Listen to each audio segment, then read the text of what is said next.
میرے نبی نے فرمایا اپنے بچوں کو عزت دیا کرو، اکرموا اولادکم۔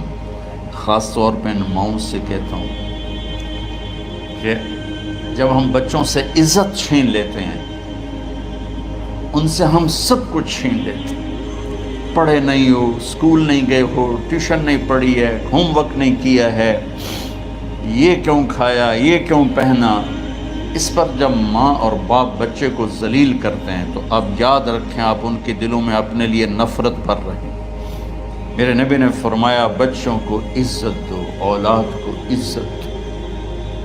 وہ عزت تمہیں واپس کریں گے جب تمہیں ضرورت ہوگی۔ جب تم ان کے محتاج بنو گے تو پھر وہ عزت تمہیں واپس ملے گی۔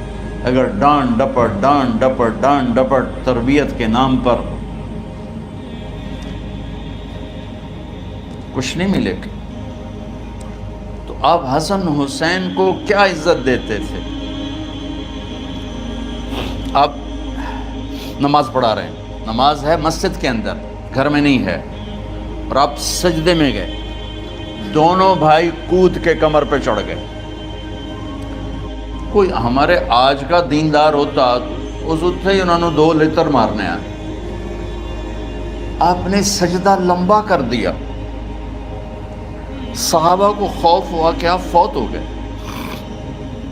عبداللہ بن مسعود سر اٹھا کے دیکھا تو دونوں بھائی کمر پہ چڑھے ہوئے تھے اور آپ سجدے میں پڑے ہوئے تھے۔ انہوں نے ہاتھ آگے بڑھایا اتارنے کے لیے، تو آپ نے بغلوں سے دیکھا کہ کوئی ہاتھ آ رہا ہے بچوں کو اتارنے کے لیے، تو سجدے میں ایسے ہاتھ ہوتے ہیں، تو آپ نے یوں کر کے ان کو روک دیا اشارے سے۔ جب تک حسن حسین علیہم السلام کمر پہ سوار رہے میرے نبی نے سجدے سے سر نہیں اٹھایا، یہ عزت دی۔ اور جب وہ اترے پھر آپ سجدے سے اٹھے، سلام پھیرتے ہی اپنے دونوں بچوں کو گود میں لے کے فرمایا میرے ماں باپ ان پہ قربان، انہیں تکلیف نہ دیا کرو۔ اور آپ ان کے لیے گھر آتے، روزانہ ٹائم نکالتے۔ آج والدین کے پاس اولاد کے لیے ٹائم نہیں، کل اولاد کے پاس والدین کے لیے ٹائم نہیں ہوگا۔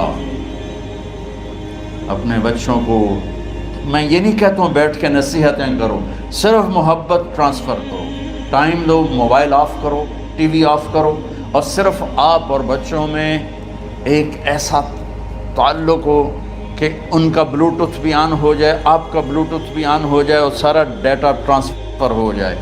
بلوٹوتھ کو آن کیے بغیر ڈیٹا ٹرانسفر ہوگا؟ دسو بھائی۔ تو ہمارے بچوں کے بلوٹوتھ آف ہیں اسکولنگ کی وجہ سے، ڈانٹ ٹپٹ کی وجہ۔ 3 سال کا بچہ بھلا اسکول جانے کے قابل ہوتا ہے؟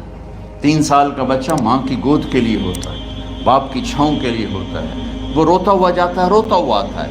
روزانہ ماں باپ سے نفرت اپنے اندر وہ پیدا کرتا ہے اور اس کو پالتا ہے، بڑھاتا ہے۔